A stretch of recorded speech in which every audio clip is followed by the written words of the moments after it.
आखिर क्यों दिया राम ने लक्ष्मण को मृत्यु दंड। रामायण में एक घटना का वर्णन आता है कि श्री राम को न चाहते हुए भी जान से प्यारे अपने अनुज लक्ष्मण को मृत्यु दंड देना पड़ा। जब श्री राम लंका विजय करके अयोध्या लौट आए और अयोध्या के राजा बन गए, तब एक दिन यमराज देवता कोई महत्वपूर्ण चर्चा करने के लिए श्री राम के पास आते हैं। चर्चा प्रारंभ करने से पूर्व वो भगवान श्री राम से कहते हैं कि आप जो भी प्रतिज्ञा करते हो उसे पूर्ण करते हो। मैं भी आपसे एक वचन मांगता हूं कि जब तक मेरे और आपके बीच वार्तालाप चले तो हमारे बीच कोई नहीं आएगा, और जो आएगा उसको आपको मृत्यु दंड देना पड़ेगा। भगवान श्री राम यमराज जी को वचन दे देते हैं। श्री राम लक्ष्मण को ये कहते हुए द्वारपाल नियुक्त कर देते हैं कि जब तक उनकी और यमराज जी की बात हो रही है वो किसी को भी अंदर न आने दे, अन्यथा उसे उन्हें मृत्यु दंड देना पड़ेगा।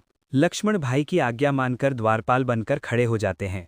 लक्ष्मण को द्वारपाल बने कुछ ही समय बीतता है, वहां पर ऋषि दुर्वासा जी का आगमन होता है। जब दुर्वासा जी ने लक्ष्मण से अपने आगमन के बारे में श्री राम को जानकारी देने के लिए कहा तो लक्ष्मण ने विनम्रता के साथ मना कर दिया।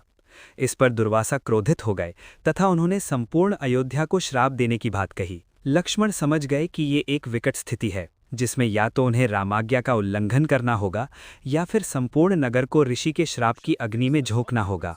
लक्ष्मण ने शीघ्र ही ये निश्चय कर लिया कि उनको स्वयं का बलिदान देना होगा ताकि वो नगरवासियों को ऋषि के श्राप से बचा सकें। उन्होंने भीतर जाकर ऋषि दुर्वासा के आगमन की सूचना दी। भगवान श्री राम ने शीघ्रता से यमराज जी के साथ अपनी वार्तालाप समाप्त कर ऋषि दुर्वासा की आवभगत की। अब श्री राम दुविधा में पड़ गए क्योंकि उन्हें अपने वचन के अनुसार लक्ष्मण को मृत्यु दंड देना था। वो समझ नहीं पा रहे थे कि वो अपने भाई को मृत्यु दंड कैसे दें, लेकिन उन्होंने यमराज जी को वचन दिया था जिसे निभाना ही था।